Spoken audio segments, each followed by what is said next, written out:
My name is Penelope, and today I shall share with you a transformative odyssey that fundamentally altered my understanding of love, family, and the profound power of feminine intuition. This is a story about how familial wounds can become portals to authenticity, and how sometimes protecting one's essence becomes the most revolutionary act of self-love imaginable. This metamorphosis of consciousness began amidst the cobblestone streets of Edinburgh, where I grew up within a middle-class family that unconsciously perpetuated transgenerational patterns of favoritism. My parents, Margaret and Charles, had unwittingly created a familial ecosystem where conditional love reigned supreme, embodied through the idolization of my elder brother Sebastian and the emotional invisibility that was my assigned role. In our Victorian terraced house in Morningside, with its bay windows overlooking the Pentland Hills, the very walls seemed to whisper tales of unequal affection. Each of Sebastian's birthdays transformed into elaborate celebrations, gatherings in our drawing room with its period features, catering from Princes Street, invitations penned on Smithson stationery. My birthdays, by contrast, were quiet passages, a cake from the local bakery and a perfunctory "many happy returns" murmured between the soup and pudding. Money flowed towards Sebastian like the Forth flowing towards the North Sea, carrying with it all manner of parental projections and unfulfilled dreams. Piano lessons at the Royal Conservatoire, summer programs at Oxford, top-tier skiing equipment for our holidays in the Cairngorms. When I expressed a yearning to study classical ballet, my parents offered me philosophical discourse on the value of money and the importance of being grateful for what one already possesses. At 21, Sebastian crashed the family Range Rover whilst returning intoxicated from a university social. Rather than consequences, he received a replacement vehicle and words of comfort.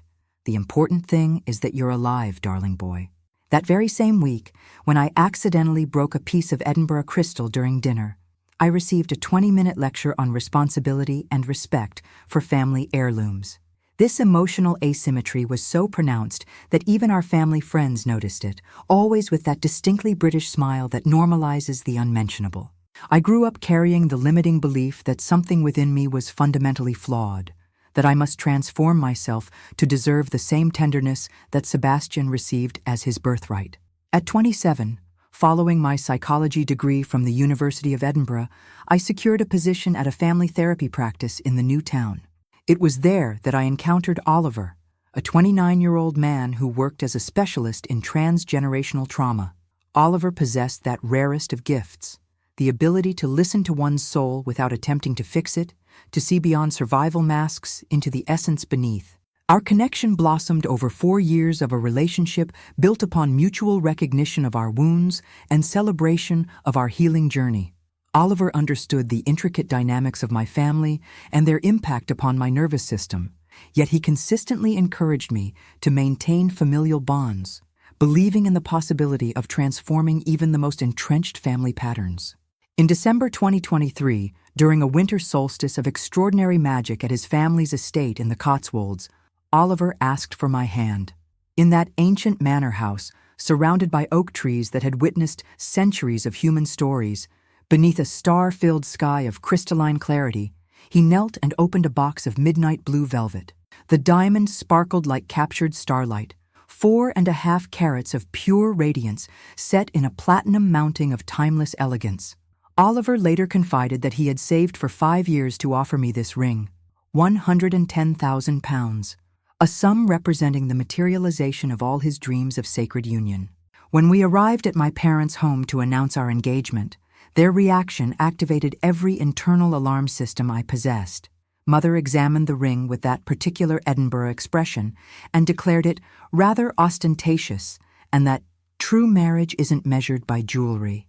Father barely glanced up from his telegraph to mumble that we mustn't get too carried away because commitment is a serious matter. Sebastian, sprawled across the Chesterfield in the sitting room, was watching Netflix without even acknowledging our presence. His sole response was a monotone, "Nice one," eyes fixed upon the screen. 6 months later, we began orchestrating our ceremony of union, planned for October. Everything proceeded harmoniously. A historic castle in the Scottish borders reserved, organic caterers selected, invitations printed on handmade paper by a craftsman in the Royal Mile. In July, my body began transmitting signals that my rational consciousness couldn't yet comprehend. Intense abdominal pains would awaken me each dawn, initially subtle but progressively unbearable. I first attributed this to pre-wedding stress, but the suffering intensified until it completely immobilized me. Oliver accompanied me to the Royal Infirmary of Edinburgh, where a series of examinations revealed the presence of substantial gallstones. The consultant explained that surgical intervention was necessary and that I would need to remain hospitalized for 10 days. The operation was scheduled for the 3rd week of August. Despite my apprehension, Oliver remained steadfast beside me, reminding me that everything that occurs forms part of our evolutionary path and that we would soon be reunited to co-create our future. 3 days before my hospital admission, a profound intuition awakened within me. This wasn't paranoia, but that cellular wisdom that women carry in their DNA, that capacity to sense shadow movements before they manifest in the material realm. I connected with all the times my parents had favored Sebastian, all the broken promises, all those moments when my innocent trust had shattered against their unconsciousness. And then I contemplated my ring. 110,000 pounds, more money than my parents had handled in years, and above all, a symbol of everything they had never been able to offer me, recognition of my worth. It was then that the most audacious inspiration of my inner transformation struck me like lightning bolt clarity. I took my engagement ring and ventured into Edinburgh's Old Town, to those ancient streets where jewelers have perpetuated traditions for centuries. I searched with an alchemist's patience until I found an almost perfect replica of my precious ring. This imitation cost merely £700, yet it was so exquisitely crafted that it required an expert eye to detect any difference. The weight was nearly identical, the brilliance convincing, the setting perfectly reproduced. I deposited my authentic ring in a vault at the Royal Bank of Scotland and retained the copy. Oliver remained unaware of this protective alchemy. I myself didn't know whether I was following genius intuition or awakening ancestral wisdom. On the eve of my operation, spending my final night at my parents' home before hospitalization, Mother suggested, with that feigned solicitude characteristic of unconscious manipulators, that I remove my ring. "Penelope, darling, you're undergoing a delicate procedure. It would be prudent to leave this ring here in absolute safety. Imagine if you lost it in hospital or someone stole it from you." Precisely the words my intuition had anticipated. I removed the ring, the false one, and placed it in her hands as though entrusting her with my very heart. "Guard it well, Mother. It's the most sacred thing I possess." She took the jewel, examined it with that meticulous attention that already revealed her intentions, and placed it in the drawer of her Georgian dressing table. "Don't you worry, sweet pea. It shall be treasured like the crown jewels." The following morning, Oliver accompanied me to hospital with that loving presence that characterizes evolved souls. The surgery proceeded flawlessly, but my convalescence revealed unexpected complexities. Minor complications obliged me to extend my stay from 10 to 16 days. During this period of vulnerability, my parents visited me merely twice, always hurried, always with excuses about their important social obligations. Oliver, the embodiment of unconditional love, was present daily, from visiting hours' commencement until their conclusion. It was Oliver who delivered the information that would trigger complete revelation. "Penelope, were you aware that your brother is traveling to the French Riviera?" "Whatever do you mean?" "Your mother mentioned it yesterday. She was positively glowing, saying he'd received an exceptional birthday trip. 3 weeks on the Côte d'Azur, villa with pool in Cannes, yacht included." My heart began beating in recognition rhythm. Sebastian's birthday fell in September, 6 weeks hence. From whence could my parents possibly draw the financial energy for such luxury? Did she mention how they'd managed to manifest such abundance? Oliver assumed that expression therapists wear when perceiving unspoken truths. She alluded to a serendipitous opportunity that they'd been able to transmute something that had been lying dormant for ages. In that instant, truth struck me like a tsunami of clairvoyance. My parents had sold the ring.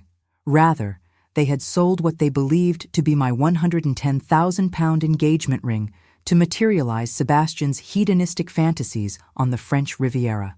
I experienced this complex emotional alchemy: rage at archetypal betrayal, sadness at seeing my darkest intuitions confirmed, and paradoxically, profound gratitude for having possessed the wisdom to protect my true treasure. Throughout the remainder of my hospitalization, I maintained my mask of innocent ignorance. My parents continued their superficial visits, meticulously avoiding discussion of Sebastian or family dynamics. When I inquired about my brother, they responded with characteristic evasion that he was doing splendidly and exploring new opportunities. On discharge day, arriving at the family home, Sebastian was absent. Mother explained with pathological maternal pride that he had departed on a personal development mission to the Côte d'Azur. A networking opportunity presented itself recently, she lied, with that ease characterizing unconscious narcissists. He'll spend 3 weeks there, expanding his field of possibilities. I continued my performance of credulity. When I requested my ring, Mother responded that she was keeping it in a protective cocoon and would return it when I was completely realigned. 3 weeks later, Sebastian returned from Cannes transformed by sun and hedonism, brimming with anecdotes about his temporary metamorphosis. He had frequented the most exclusive clubs in Juan-les-Pins, dined in Michelin-starred restaurants along the Croisette, sailed luxury yachts, and even brought home a new muse encountered on the beaches of Antibes. During our Sunday roast ritual, he shared images of his hedonistic odyssey on his iPhone, photographs of a privileged existence that I knew my family incapable of authentically materializing. Sea view suites, gastronomic tables, prestigious sailing vessels, designer boutiques. "Tell me, Sebastian," I inquired with that feigned innocence mastered by initiates, "however did you manage to alchemize such abundance? This experience must have required considerable resources." He blushed slightly, exchanged a complicit glance with our parents, and stammered that he had saved considerably and benefited from some unexpected windfalls, more illusory constructions. Always Sebastian protected and privileged by this dysfunctional family system, this time with money my parents believed they'd obtained by betraying my trust. That very week, the universe orchestrated complete revelation. Thursday morning, Mother contacted me in a state of absolute vibrational panic. "Penelope, you must manifest yourself here immediately. It's cosmically urgent." I arrived to discover my parents in complete emotional disintegration. Father was pacing the flat like a caged beast, and Mother was weeping convulsively. "Whatever is occurring in your reality?" They then unveiled the truth that would trigger my ultimate liberation. The gentleman who had acquired the ring, which they believed to be my authentic engagement ring, had discovered it was a reproduction. He had returned demanding energetic restitution and threatening legal action for conscious manipulation. "Penelope, we're navigating total incomprehension," Mother sobbed. "It was your ring, the one Oliver offered you as a symbol of union. How can it possibly be an illusion?" I embodied perfect stupefaction. "You transmitted my ring to a third party? How is this possible in your reality?" The silence that followed carried all the weight of their unspoken truths. Father attempted justification with that defensive rhetoric typical of unmasked manipulators. "Darling girl, we were traversing a period of financial challenges. Energies were blocking, and the opportunity presented itself to liberate the ring's value. We thought you wouldn't perceive this temporary transition, that once your healing process was complete, we'd materialize an identical jewel. And this monetary energy? Towards what manifestations was it directed?" Fresh silence laden with guilt. Mother responded, almost in confessional whisper. "We co-created an expansion experience for Sebastian. But it was meant to be a cosmic surprise for the entire family. We were going to reveal this magic later.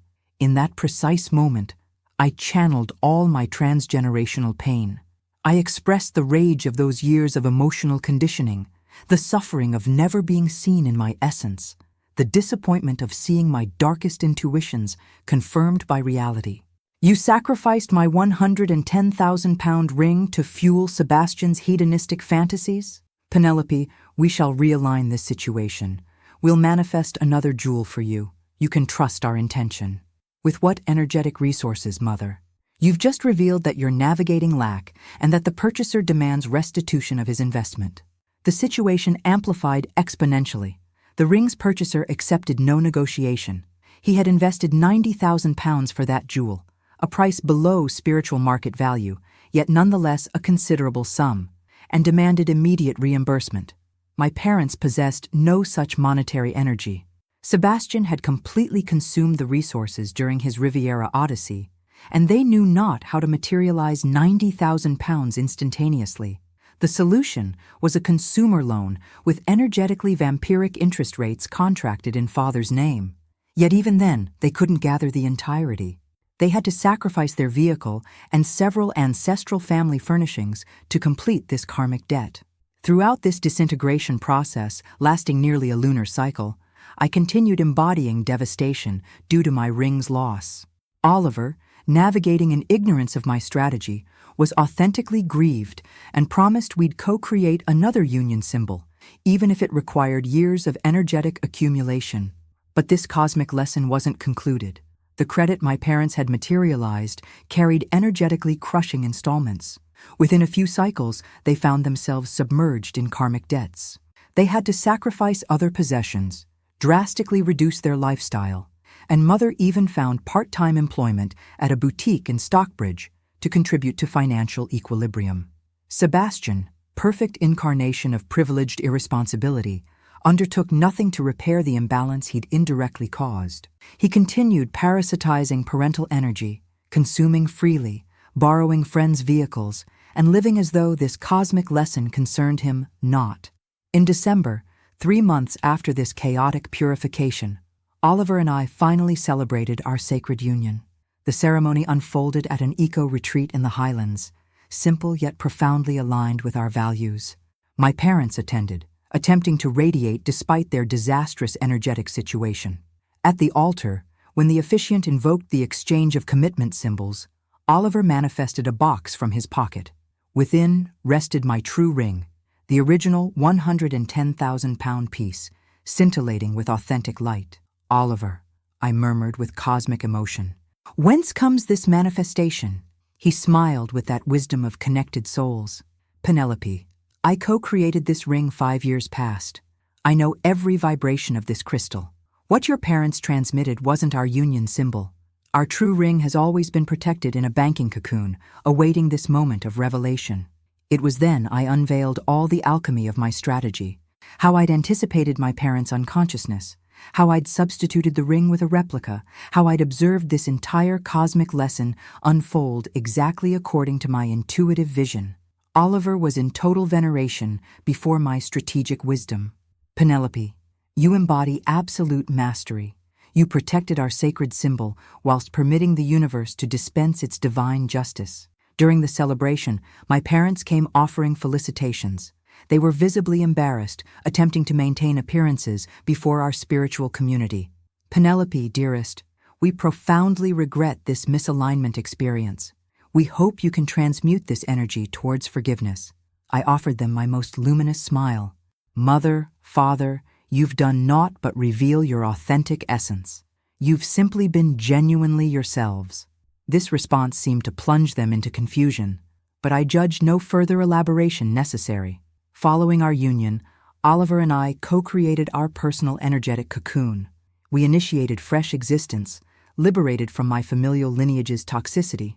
I maintained minimal contact with my parents, brief energetic exchanges weekly, ritual visits on special occasions. Their energetic situation continued its downward spiral. The credit devoured nearly half Father's salary, and they had to relocate to a more modest flat in a less prestigious Edinburgh district. Sebastian, who had parasitized parental energy gratis until then, had to seek his own living space. Possessing neither resources nor professional stability, he ended sharing a bedsit with a flatmate. 1 year after our sacred union, I discovered I was carrying a new soul within me. Oliver and I existed in cosmic ecstasy. This was our first child, and we were eager to co-create our regenerated familial lineage. During my sacred pregnancy, my parents attempted reconnecting to my energy. They began manifesting increased contact, proposing assistance, desiring greater participation in my creation process. "Penelope, we recognize our navigational errors with you. But now you'll embody motherhood and will transcend towards grandparenthood. We'd profoundly love participating in our grandchild's adventure. Their rhetoric was seductive, yet I could perceive their true energetic motivations. I knew that behind this sudden affection demonstration lay a hidden agenda. They probably hoped Oliver and I would become their financial saviors, or that our child would become a fresh source of narcissistic gratification in their impoverished lives. Throughout this gestation period, other Constellation family members began exerting energetic pressure for me to forgive my parents and reconstruct familial harmony. Aunts, cousins, grandparents, all possessed opinions on how I should navigate. Penelope, they're your parents. Family is sacred in our tradition. Every soul commits errors, dear girl. The essential thing is knowing how to transmute towards forgiveness. Your child will need grandparents. Don't deprive him of this ancestral connection. Pressure intensified, especially as my belly rounded, bearer of this new life. At family gatherings, I always embodied the villain's role, the ungrateful daughter who couldn't forgive, who navigated excessive rigidity. During a Sunday lunch at my maternal grandmother's house in Leith, the situation reached its transformative apex. Present were my parents, Sebastian, several aunts, cousins, and some family satellites. During the ritual meal, my Aunt Beatrice initiated the umpteenth sermon on forgiveness and familial reconciliation. Penelope, you're navigating excessive hardness towards your parents. They committed a path error, but they've already energetically expiated it. Look at what vibrational situation they find themselves in. Don't you feel compassion? I observed the familial circle. All were staring at me, expecting me to acquiesce and submit to their collective pressure. My parents embodied victimhood, eyes downcast. Sebastian navigated his phone, totally detached from this dynamic. In that moment, I decided to initiate complete truth revelation. Aunt Beatrice, since you're so preoccupied with cosmic justice and forgiveness, permit me to share with everyone what truly manifested. Energetic silence descended upon the assembly. My parents didn't transmit my ring through survivalist necessity. They sacrificed my 110,000-pound ring to materialize 3 weeks of hedonistic luxury on the Côte d'Azur for Sebastian. 3 weeks in a prestige villa, gastronomic restaurants, pleasure navigation, luxury shopping, all financed with money they believed they'd obtained by betraying the love symbol my companion had offered me. The assembly began manifesting palpable, energetic discomfort. But here's this cosmic lesson's most fascinating dimension. I already knew my parents' authentic essence. I knew they were capable of this betrayal. That's why, days before my surgical intervention, I substituted my true ring with a replica costing £700. The ring they sold was perfect illusion. This revelation's impact was instantaneous and transformative. My grandmother dropped her cutlery onto her plate. My aunts regarded each other in energetic shock. My parents became scarlet with cosmic shame. When the purchaser discovered the ring was fictitious creation, my parents had to restore £90,000 they didn't possess. They contracted credit with energetically vampiric interest, sacrificed their vehicle, sold ancestral furniture. Mother had to seek employment. They lost their social standing and had to relocate to more modest space. Sebastian finally raised his eyes from his phone, with that expression of someone beginning to grasp the cosmic amplitude of what had occurred. During this trial period they'd self-created, I continued my personal evolution. I united with my true ring, which had always been protected in a security cocoon. I co-created stable existence with my soul companion, liberated from familial toxicity. And now I carry within me our first child, who'll evolve in an environment where he'll be loved unconditionally, not favored at other beings' expense. The silence that followed carried all the density of revealed truth. None knew how to react to this divine justice alchemy. So, Aunt Beatrice, towards whom do you think we should direct our compassion?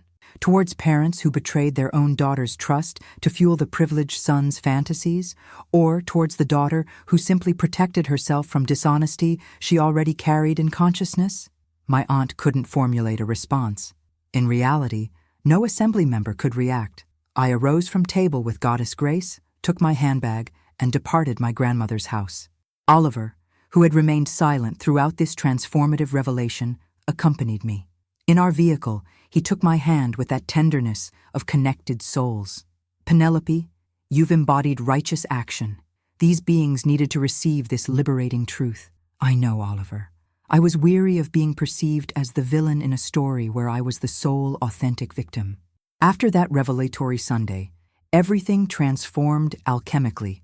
The entire familial constellation integrated the details of what had manifested, and the narrative positioning my parents as misunderstood victims completely disintegrated.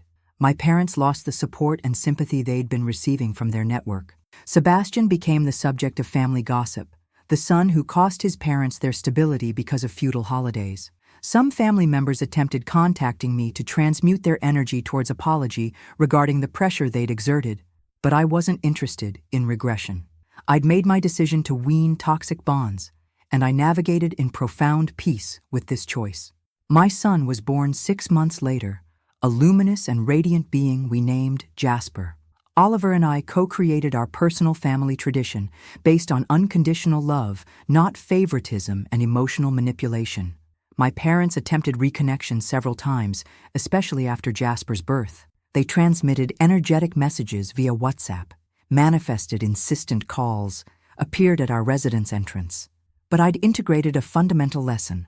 Sometimes, weaning bonds is the sole path towards authentic peace. This wasn't about vengeance or resentment.